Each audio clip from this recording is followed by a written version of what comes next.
Mesdames, Messieurs, bonsoir. Très heureuse de vous revoir de nouveau à travers cet entretien Vision 26, votre magazine sociopolitique culturel couvrant les activités des différents secteurs de notre pays et qui projette son regard vers de personnes excellentes dans leurs domaines respectifs. Bienvenue à tous. Aujourd'hui, je l'aurai plaisir de recevoir pour vous le président de la COFIC. Il fut un ancien candidat à la présidentielle de 2018. Aujourd'hui, président national du Force du Changement, c'est une structure ou un regroupement politique d'où en son sein nous retrouvons plus de 48 partis politiques et autres structures. Là, il s'agit bien de Dr Noël Tchiani Mondian-Vita. Dans ces numéros, nous allons parler de la consultation de chef de l'État. Lui, en tant qu'un économiste, comment gérer cette crise qui dérange la RDC, qui dérange la population congolaise. Place à son portrait et retrouvons-nous juste après. Entretien Vision 26 reçoit Dr Noël Tchiani, né le 25 décembre 1957 en Ngandajika, dans la province orientale du Kasaï en RDC. Il a servi à la Banque mondiale en tant que directeur des pays et du secteur privé et financier. Président du regroupement politique Force du Changement, où à son sein on retrouve plus de 40 partis politiques et autres structures, ancien candidat à la présidentielle de 2018, président de la COFIC, compagnie financière et des crédits. M. Tchiani avait auparavant travaillé pendant 6 ans en tant que chargé de prêt international chez JP Morgan Chase à New York. Grâce à son parcours professionnel et politique, cela a suscité notre curiosité. Suivez entretien de Grace Kapinga et Dr Tchiani.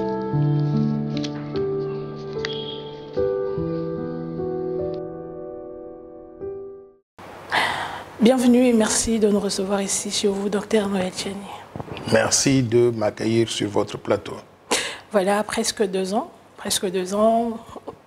candidat malheureux pour les autres, mais vous l'avez accepté, au moins vous le faites avec. Cette expérience vous apporte quoi positivement? Vous savez, quand on m'appelle candidat malheureux, ça me fait toujours rire. Pourquoi? Parce que je crois que je suis très heureux.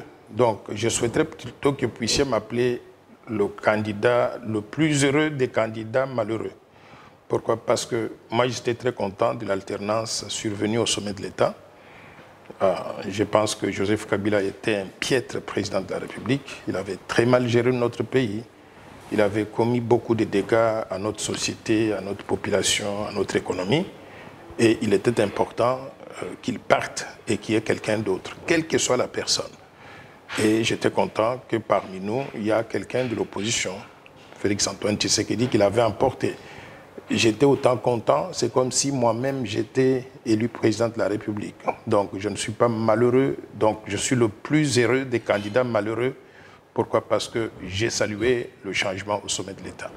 Merci, comme je l'ai dit tout de suite, notre entretien sera basé sur la consultation de chef de l'État. Dr Noël Tchiani, vous avez été consulté par le président Félix-Antoine Tshisekedi. Premièrement, comment vous avez conçu cette consultation pour l'aboutissement de l'Union sacrée? Bon, j'étais reçu par le président de la République à côté d'autres candidats malheureux, comme vous les appelez, et on avait salué l'initiative, étant donné que le constat que nous avons fait tous collectivement est que ça ne marche pas. Depuis le changement intervenu au sommet de l'État, on a changé le chef de l'État, le système Kabila est resté en place. Qu'est-ce que vous appelez le système Kabila?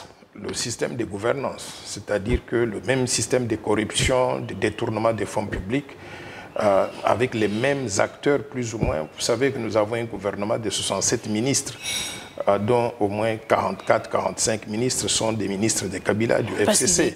Donc c'est comme si rien n'avait changé. On a enlevé Kabila, on a remis ses ministres et le même système de détournement des fonds publics a continué. Donc on n'a pas senti l'effet attendu par le peuple congolais, l'amélioration du niveau de vie de la population.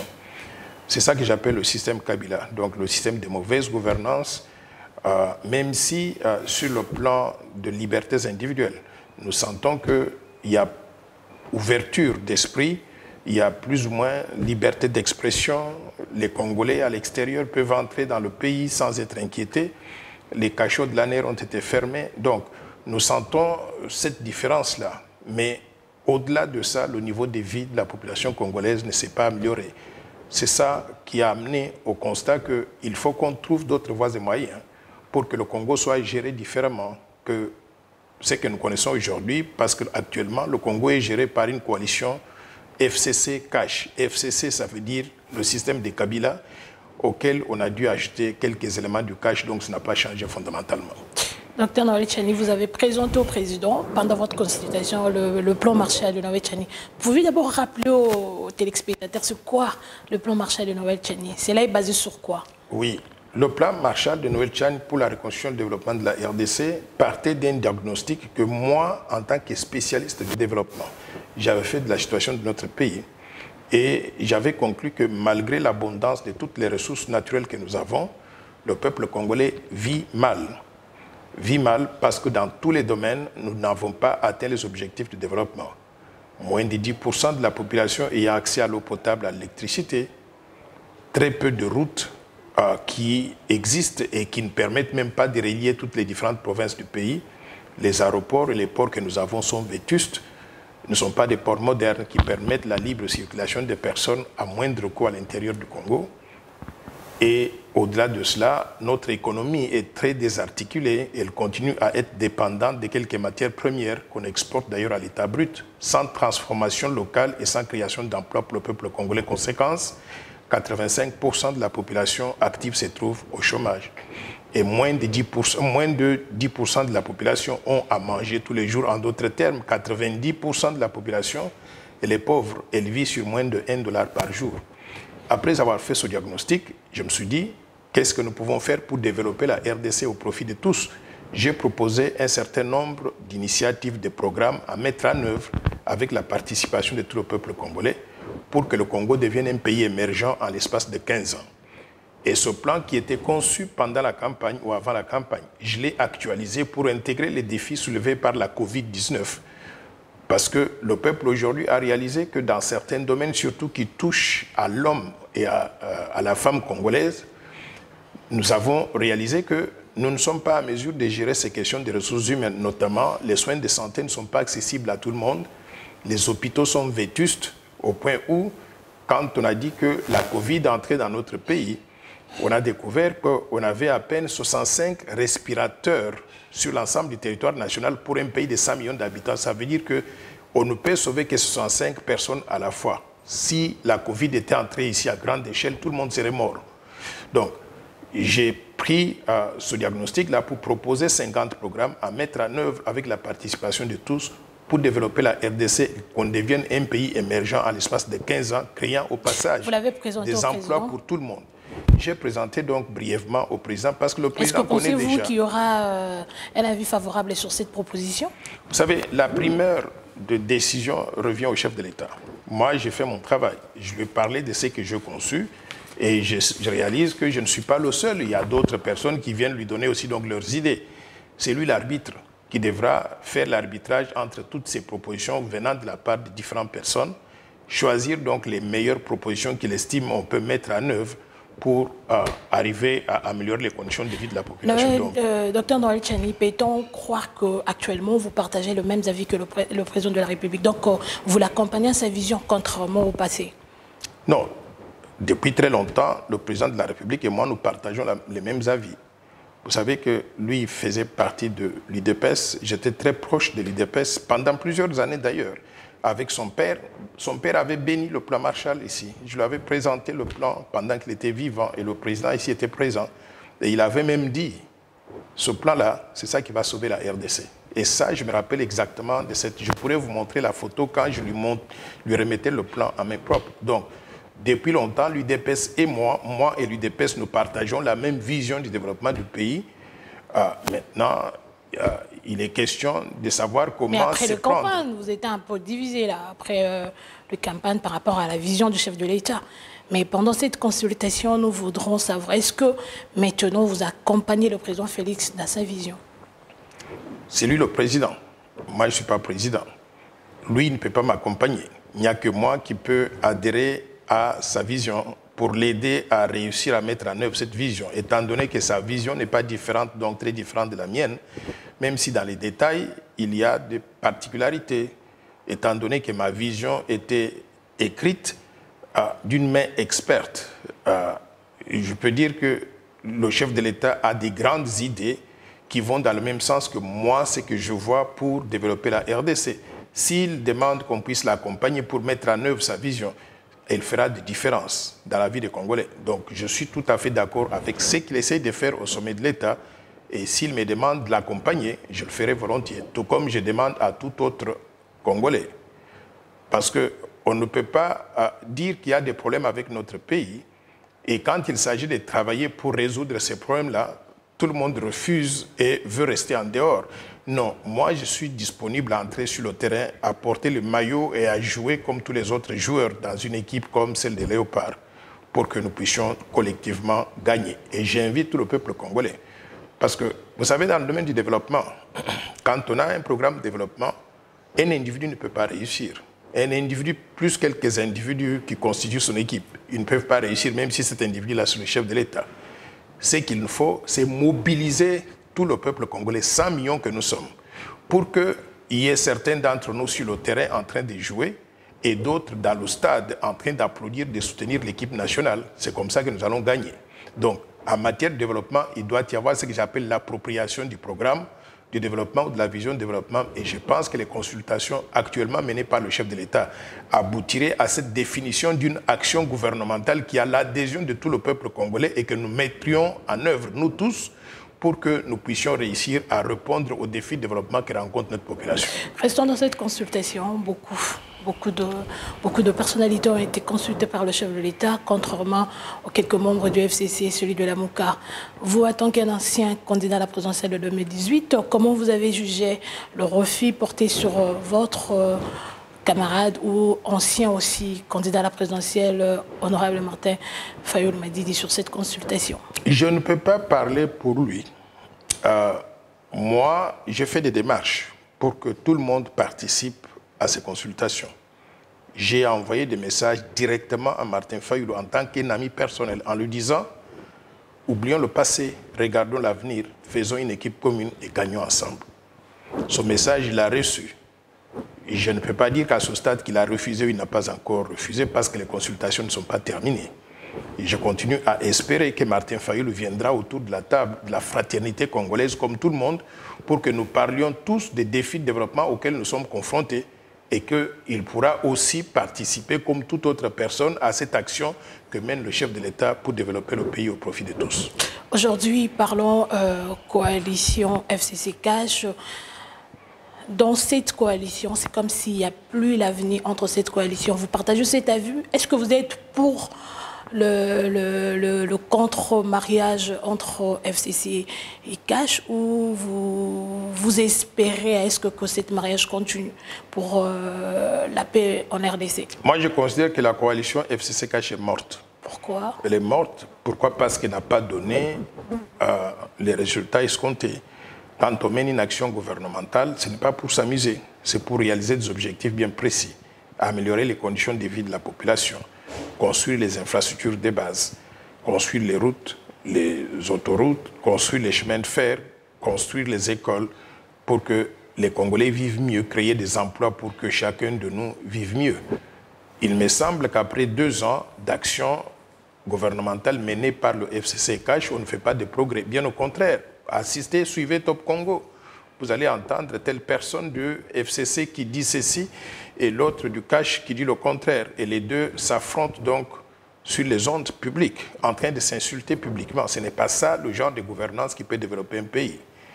Je pense qu'il est important à ce stade qu'on reconnaisse qu'il y a échec, parce que si on ne reconnaît pas cela, nous allons perdre les 5 années de la mandature de Félix Tshisekedi à tourner en cercle.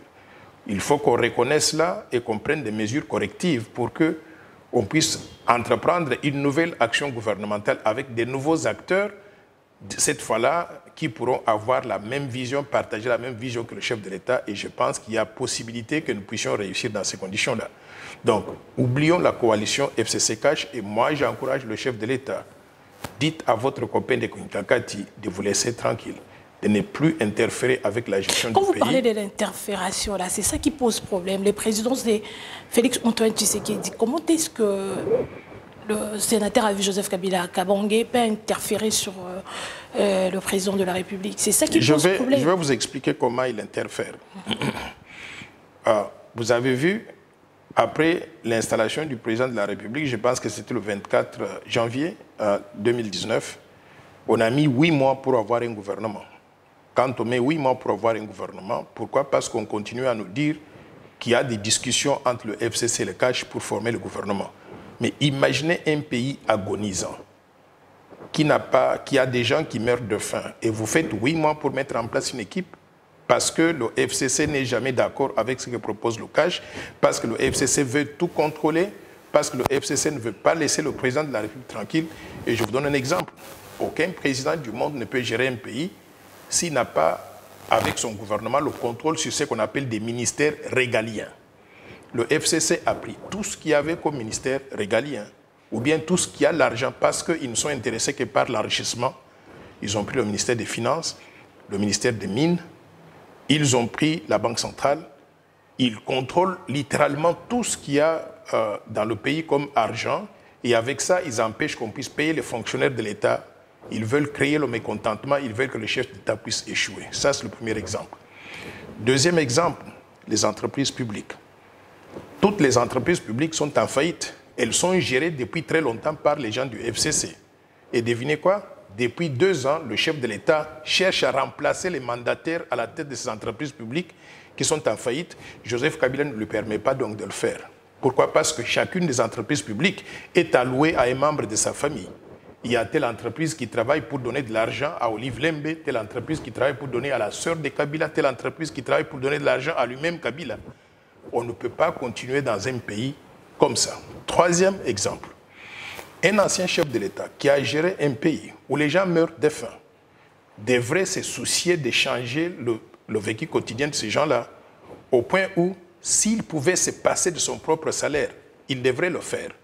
Mais lui, il veut tout prendre. Il s'est fait arroger une pension alimentaire de 686 000 $ par mois.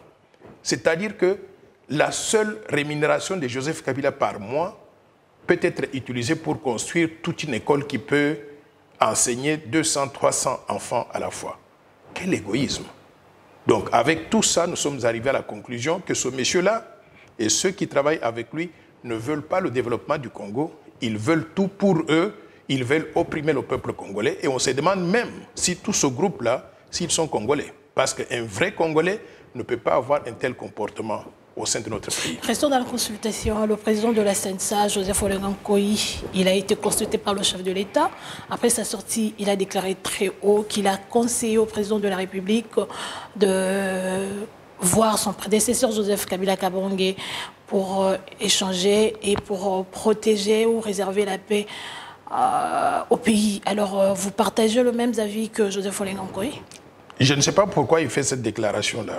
Pourquoi? Parce que le président de la République, il a dit qu'il va consulter tout le peuple congolais. Ça veut dire, si Joseph Kabila est congolais, il est inclus dans le peuple congolais. C'est que le président de la République prévoyait de recevoir, même en consultation, Joseph Kabila et tous les autres.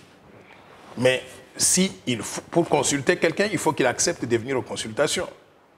Mais qu'il vienne comme tout autre Congolais. Mais s'il faut penser qu'on doit aller s'agenouiller chez lui à Kingakati, ce temps-là est révolu. Mais moi, je le conseille, lui, en tant qu'ancien président de la République, parce qu'il peut avoir donc des idées à donner au chef de l'État, qu'il accepte d'aller au palais de la Nation, rencontrer le chef de l'État et lui dire ce que lui, il pense, comment le pays fonctionne, ce qu'il fait comme proposition pour améliorer la gouvernance. Il est le bienvenu. Mais il faut qu'il aille comme tout autre Congolais. Il ne faut pas qu'il pense qu'il a plus de droits que les autres Congolais pour que le chef de l'État aille s'agenouiller chez lui, sautant là. À ces instants, vous partagez le même avis que le président de la CNSA, mais contrairement, c'est à Joseph Kabila de venir vers le président de la République. Le problème, c'est pour préserver la paix en RDC. Préserver la paix, tout le monde, nous voulons la paix. Il a envoyé une lettre au secrétaire général des Nations Unies et au chef d'État, où il dit de ramener le Congo éventuellement 50 ans en arrière, aux événements de 1960, où il y avait Lumumba et Kabila qui s'entretuaient. Kabila ne parle que le langage de la violence, et c'est tout ce qu'il connaît. Il a commis beaucoup de crimes depuis qu'il est arrivé en République démocratique du Congo. Il faut qu'il sache que ce temps-là aussi est révolu. S'il veut suivre ce chemin-là, il va être rattrapé par l'histoire, parce que le peuple congolais ne va plus permettre que cela puisse se passer.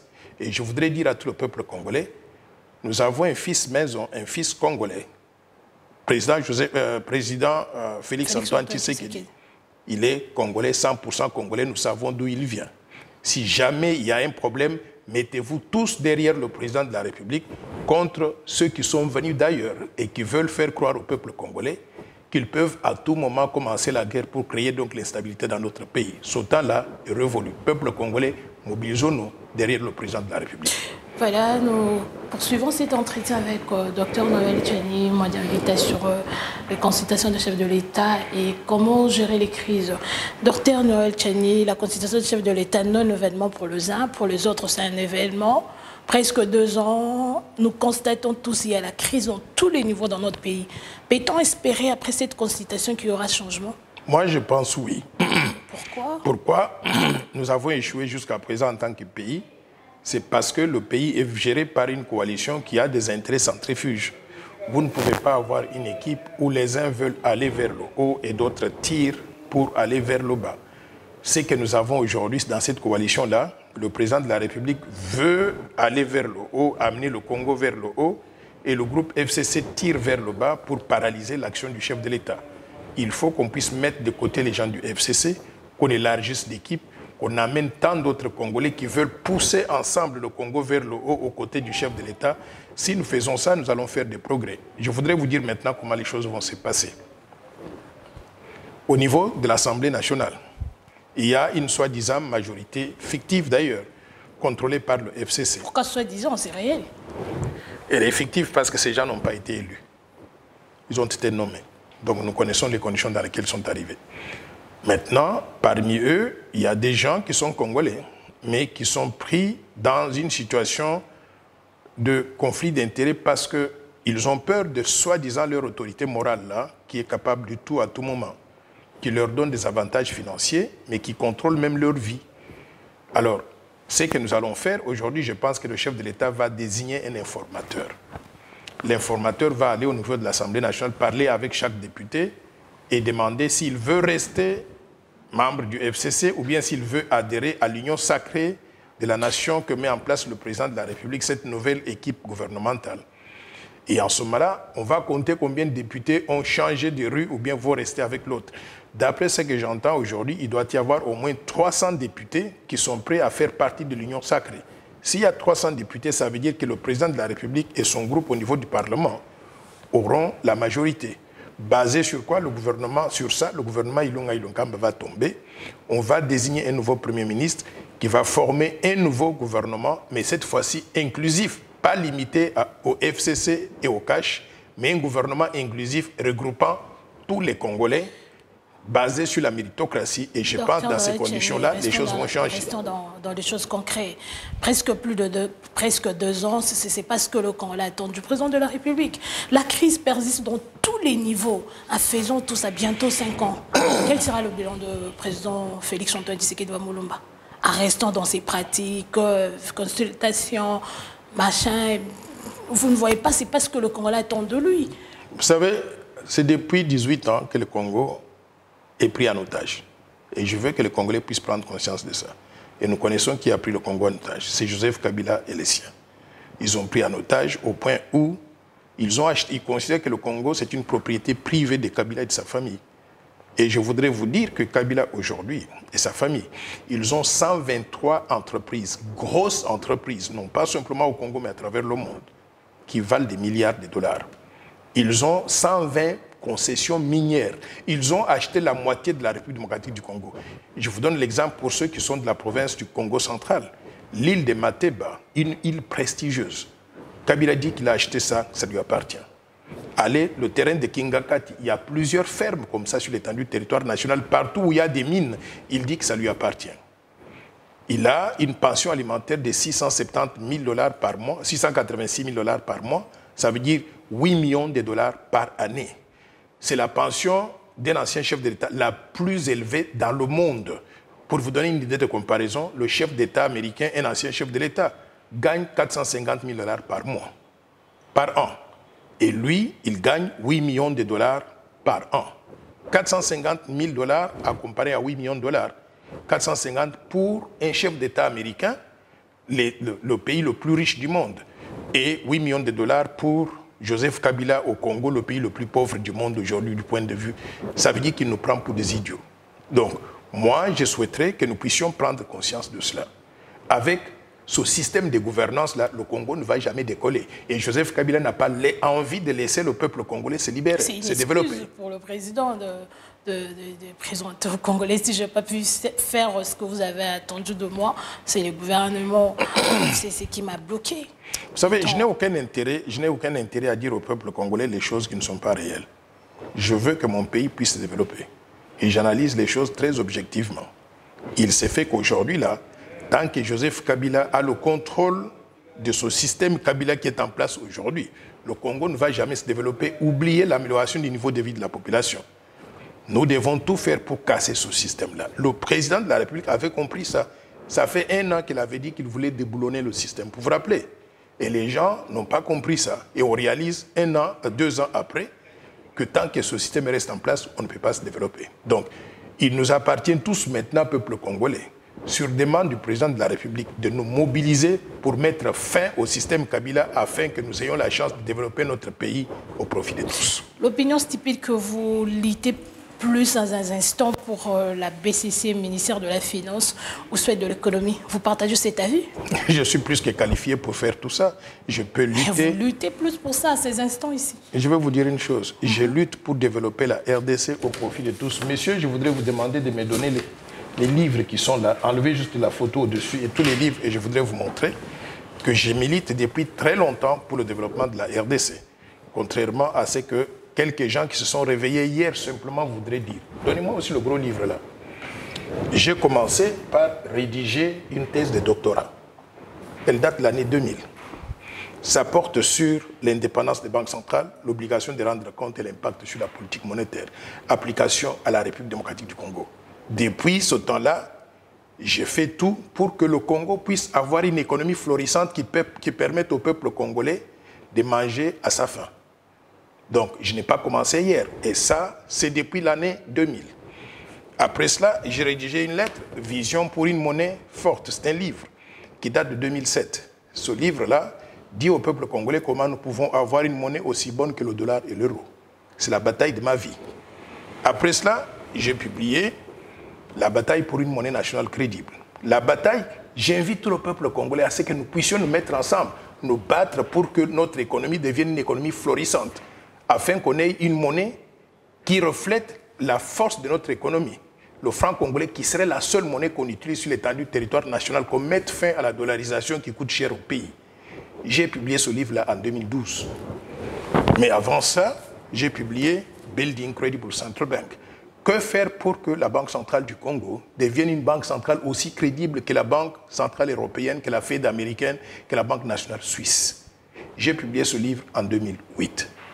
Et après cela, j'ai publié en 2016 le plan Marshall de Noël Tchani pour la reconstruction et le développement de la RDC, appelé la force du changement, comment bâtir un pays plus beau qu'avant. Donc, tout ce que j'ai fait toute ma vie, c'est pour donner au peuple congolais une meilleure vie que ce que nous avons aujourd'hui. Parce que vous avez toujours lutté pour la Banque centrale, Dr Noël Tchani.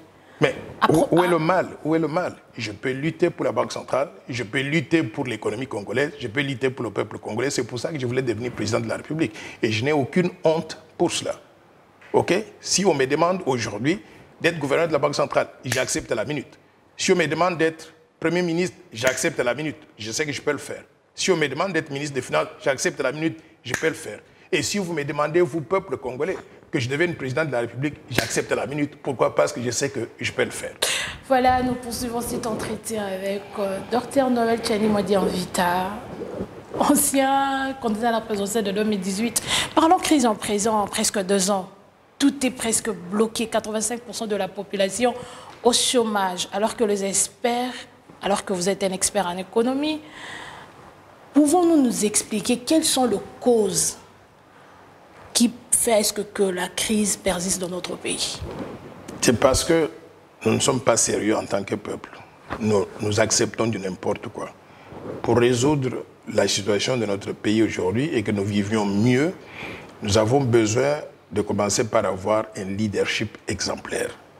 Qu'est-ce que vous appelez un leadership exemplaire? Le leadership exemplaire, c'est un leadership qui est éduqué, qui a une vision, qui est intègre et qui veut travailler pour développer la RDC, qui a des ambitions spécifiques. Moi, je suis venu avec un plan bien spécifique.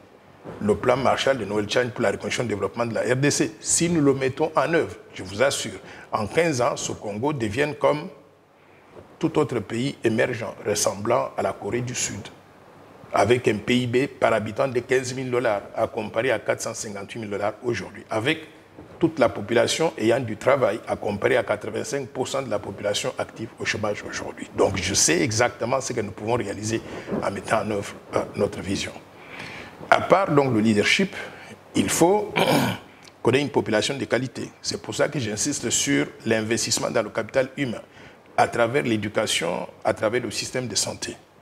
À part cela, nous devons mettre en place un système de gouvernance qui n'a aucune tolérance pour la corruption ou le détournement des fonds publics, où nous allons capter toutes les ressources publiques, les mettre dans le budget national, augmenter le budget et maintenant financer différents programmes de développement. À part cela, nous devons investir maintenant dans l'économie du pays, c'est-à-dire diversifier l'économie pour prendre toutes les ressources naturelles que nous avons, les exploiter, les transformer en produits finis à l'intérieur du Congo et produire plus pour vendre à l'extérieur, gagner de l'argent, renflouer notre matelas de devises, avoir une monnaie nationale crédible au passage et en ce moment-là donner au peuple congolais un pouvoir d'achat meilleur que ce que nous avons aujourd'hui. Voilà l'essentiel de ce que nous devons faire en tant que pays. Et pour le faire, nous avons besoin de la paix et de la sécurité. Nous n'avons pas besoin d'avoir une portion de gens qui vont à l'étranger et qui disent nous allons tout faire pour paralyser le fonctionnement du pays, pour créer les conditions de stabilité comme les Adolphe Muzito. Nous devons arriver à mettre fin à l'insécurité pour que le peuple congolais se sente à l'aise à investir dans ce pays, mais pour qu'on attire aussi des investissements de qualité. Voilà des choses que nous devons faire. Et si nous le faisons, dans le passage, nous devons mettre en place aussi un système financier avec des banques congolaises, des grandes banques qui mobilisent les ressources et qui les prêtent aux gens qui veulent faire l'entrepreneuriat. Et au passage, on va créer des emplois pour le peuple congolais. Donc voilà grosso modo les choses que nous pouvons faire dans le cadre du plan Marshall que moi je propose. Et que si moi je ne suis pas président de la République, toute autre personne qui est au pouvoir, y inclut Félix-Antoine Tshisekedi, est conseillé de pouvoir adopter un plan de ce genre-là si on veut faire la différence donc, dans notre pays. Mais pour le faire, un chef d'État doit être un chef d'État. Pas être un demi-chef de l'État qui reçoit des instructions de quelqu'un d'autre à Kingakati. Ce monsieur à Kingakati, nous savons qu'il a déjà échoué parce qu'il a eu 18 ans à gérer le pays. Après avoir échoué, il veut prendre tout le monde en otage, empêcher que le pays puisse se développer parce qu'il ne veut pas qu'on dise que les vrais Congolais sont devenus développer le Congo alors que lui nous a fait perdre du temps pendant 18 ans. Donc réveillons-nous, mobilisons-nous pour développer la RDC au profit de tous. Voilà la situation sociopolitique très délicate qui traverse notre pays à présent. Alors comment jugez-vous les démarches de la SENCO qui sont d'abord partis visiter le sénateur à vie à Kingakati, Joseph Kabila Kabange, je cite les noms, et après ils ont visité l'honorable Martin Fayulu-Madidi juste pour essayer de conscientiser pour l'intérêt de la population. Vous êtes pour ces démarches de la SENCO ou de votre côté vous pouvez aussi boycotter, vous êtes libre en tant que... Moi je suis catholique et je crois religieusement dans tout ce que mon église fait. J'ai eu l'occasion hier de m'entretenir pendant longtemps avec le président de la SENCO, Monseigneur Otembi, un homme de qualité. Je salue son intégrité, son engagement pour le bien du pays. Il m'a expliqué dans les détails ce qu'il pense. Il ne vise pas plus que juste entendre tout le monde et voir s'il y a un terrain d'attente qui peut être trouvé pour que le pays puisse retrouver la paix et la sérénité. La Sengo n'appelle pas au dialogue entre telle ou telle personne. La Sengo s'inscrit dans la philosophie poursuivie par le chef de l'État actuellement, adhère aux consultations qui sont faites par le chef de l'État. Ce que la Sengo a fait en allant voir telle ou telle personne, moi je l'ai fait aussi. Je vous ai dit que j'ai parlé avec Martin Fayoulou ou à travers les gens qui sont avec lui, autour de lui. Et j'encourage tout le monde à pouvoir adhérer à la vision du chef de l'État. J'encourage même le sénateur là, à vie, Joseph Kabila et son groupe, d'accepter d'aller au Palais de la Nation pour rencontrer le président, pour se faire entendre aussi. Moi, je pense que tous, en tant que Congolais, nous devons promouvoir un climat de paix et de sécurité pour que nous puissions nous concentrer sur les efforts de développement du pays. Donc, je salue la démarche de la Sengo, sauf que je ne suis pas d'accord qu'on puisse sortir des consultations pour commencer d'autres choses telles que les dialogues. Le temps des dialogues est déjà terminé. Une fois qu'on a fait des élections et qu'il y a eu des gagnants et qu'il y a eu des perdants comme moi, je crois que tout le monde doit s'incliner, laisser ceux qui ont gagné gérer le pays pendant 5 ans. Et dans 5 ans, ceux qui ne sont pas contents peuvent se représenter aux élections et que les meilleurs gagnent en ce moment-là encore. C'est ça que moi je souhaiterais. Parce que sinon, on a habitué les Congolais très mal. Et ce sont les mêmes individus toujours. Une fois qu'ils ne sont pas au pouvoir, ils font beaucoup de bruit pour se faire entendre. Et ils font tout pour paralyser le pays, pour qu'on les amène au dialogue. Et quand on arrive au dialogue, on partage le gâteau, on recommence à zéro. Moi, je n'ai jamais fait partie donc d'un dialogue quelconque. Je refuse de pouvoir aller sur ce chemin-là. Je veux que les institutions en place fonctionnent conformément à la Constitution et que tous les 5 ans, qu'on ait des élections et que tous les 5 ans, on ait des nouveaux dirigeants ou les mêmes dirigeants qui seraient réélus par le peuple. Et c'est comme ça que nous devons donc évoluer en tant que pays.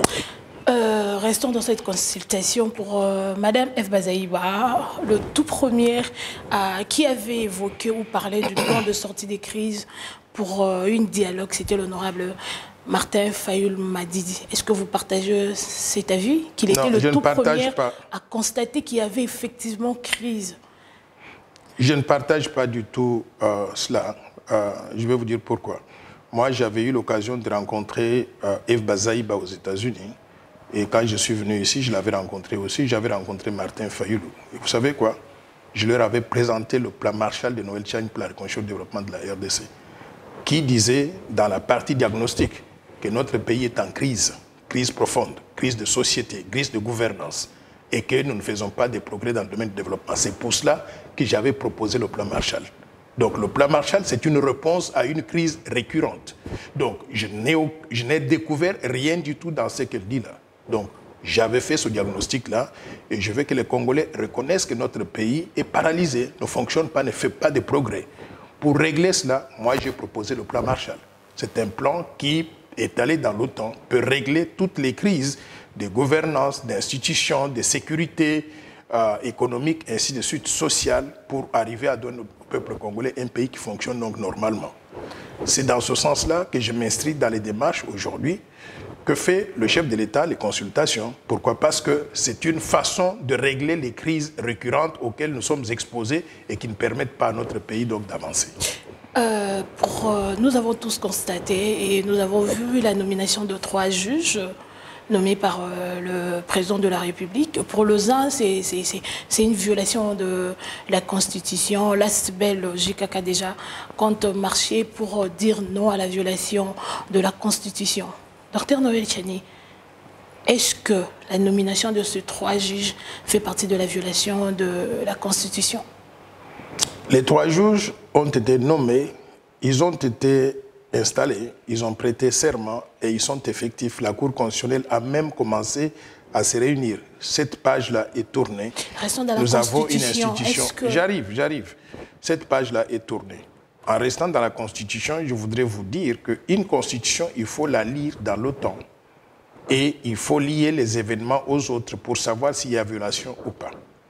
Hier, il y avait des membres de la Cour constitutionnelle, professeur Mvondouawe et aussi professeur Luzolo Bambi, qui étaient en plein mandat et qui avaient été nommés à d'autres fonctions. L'un a été nommé président du Conseil d'État et l'autre a été nommé conseiller spécial du chef de l'État en matière de lutte contre la corruption. Ils étaient en plein mandat à la Cour constitutionnelle. Et le président à l'époque était Joseph Kabila. Personne n'avait ouvert la bouche, tout le monde avait trouvé que c'était normal. Ça a créé un précédent.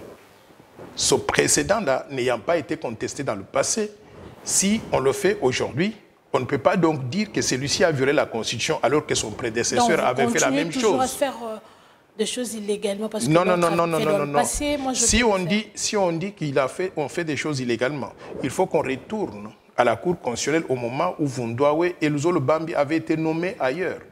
Donc toutes les décisions qui ont été prises par la Cour constitutionnelle, qu'on les annule alors.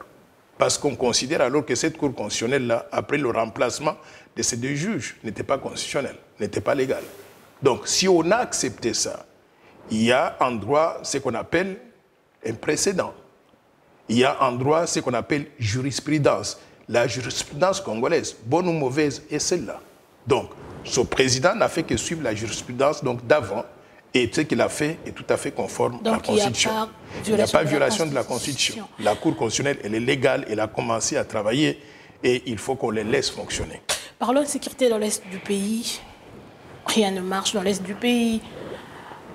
Installation de communes rurales suspendues mais verbalement, sans une lettre qui confirme cette suspension. Dr Noël Tchani, qu'est-ce qu'il faut faire pour éviter l'insécurité dans l'Est du pays et le problème de communes rurales? Est-ce que pour ceux qui pensent que cette suspension n'a pas été légale?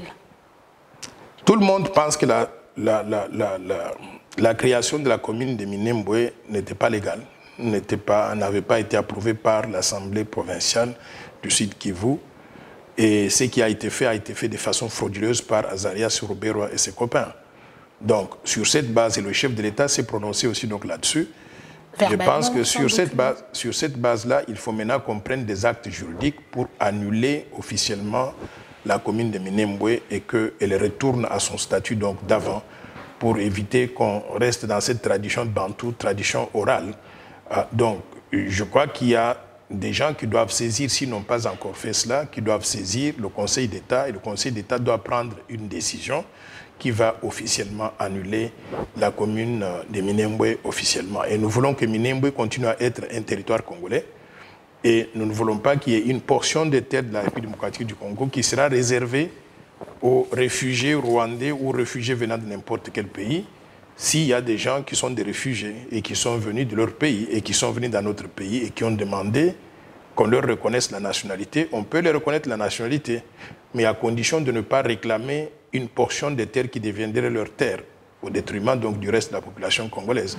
On leur reconnaît la nationalité, ils peuvent s'installer partout, vivre partout avec tous les autres Congolais, mais ils n'ont pas besoin d'avoir un morceau de terre qui revienne à eux simplement en tant que réfugiés rwandais. Et pour l'insécurité à l'est du pays? Je crois que les problèmes de sécurité à l'est du pays doivent être résolus avec l'implication des habitants autochtones qui doivent apprendre à coexister, à vivre ensemble. Et je pense que la sécurité à l'est du pays n'est pas différente de la sécurité sur l'ensemble du territoire national. Tous ces problèmes-là sont liés à la pauvreté. Moi, je pense que nous devons accélérer le développement économique et social. Si on crée des opportunités, si les gens sont occupés tous les jours à aller au travail, à nourrir leur famille, ils ne vont pas penser à aller tuer le voisin, à faire des guerres donc aux voisins et aux consorts. Donc combinons les efforts, réconcilier les gens pour qu'ils vivent ensemble, coexistence pacifique, mais en même temps aussi développons le Congo de façon accélérée pour créer des emplois et des opportunités pour tout le monde. Et en ce moment-là, on appliquera les lois et tous les peuples congolais pourront se retrouver, y inclut ces réfugiés qui ont opté de vivre dans notre pays en tant que partie intégrante de la population congolaise. Voilà, c'est par ici que nous mettons fin à notre entretien, mais je vous demanderai de lancer un message à toute la jeunesse congolaise qui aura la chance de suivre cette émission et à tous les politiciens congolais sur la consultation de chef de l'État. Moi, je dirais à commencer par la consultation du chef de l'État que c'est une opportunité pour que nous puissions nous mettre ensemble en tant que peuple congolais et commencer à regarder dans la même direction. Ce Congo a beaucoup de potentialités qu'on peut exploiter pour développer le pays et créer des opportunités pour tout le monde. Mais pour le faire, on a besoin de la paix, de la sécurité, de la concorde nationale. On a besoin surtout de regarder dans la même direction, d'avoir la même vision. Ces consultations nous permettent de mettre en place une équipe gouvernementale, une action gouvernementale qui mobilise les Congolais pour atteindre les objectifs de développement qui permettront à chacun de nous de vivre correctement. Donc, j'invite tout le monde, ceux qui ont déjà participé, je les félicite, mais ceux qui n'ont pas encore répondu à cet appel du chef de l'État, je les encourage à aller au Palais de la Nation, à échanger avec lui. Échanger avec lui ne veut pas dire que vous serez d'accord avec lui sur tous les points. Moi, j'ai des accords avec le chef de l'État sur des points spécifiques, et je les lui dis. Mais si vous avez donc ce point de désaccord, allez là-bas, dites-lui et proposez exactement ce que vous pensez doit être fait pour que notre pays se développe en incluant donc tout le monde. J'encourage donc la participation de tous à ces consultations qui constituent, je peux dire, la dernière chance pour que le Congo se remette donc au travail. Maintenant, je voudrais aussi qu'on en profite pour lancer un message contre certaines antivaleurs, je pense, qui minent notre société, le tribalisme. Sortons de ce carcan qui consiste à penser que quand une initiative vient de telle personne et que telle personne la supporte, c'est sur une base tribale. Je veux que nous soyons objectifs. Quand il y a des bonnes actions du gouvernement, on les supporte parce qu'on est Congolais. Mais quand il y a des mauvaises actions du gouvernement, on les oppose aussi parce qu'on est Congolais, sans considération quelconque donc de tribalisme. C'est une antivaleur à laquelle nous devons mettre fin. Et enfin, je voudrais demander à la jeunesse congolaise de se mobiliser, parce que le développement de ce pays ne se fera pas sans la jeunesse. Il faut que la jeunesse se mobilise, s'implique dans tous les efforts qui sont menés par le gouvernement pour que nous puissions développer la RDC au profit de tous et retrouver le sourire en tant que peuple congolais. Je vous remercie. Merci de nous recevoir ici chez vous, chers téléspectateurs de Magic Télévision. Merci de l'attention que vous accordez toujours à notre émission. C'est par ici que nous disons fin. Retrouvons-nous la semaine prochaine avec un nouveau numéro. Merci Martin Elibo, mon réalisateur. Merci Ornella. Merci tout le monde. Au revoir.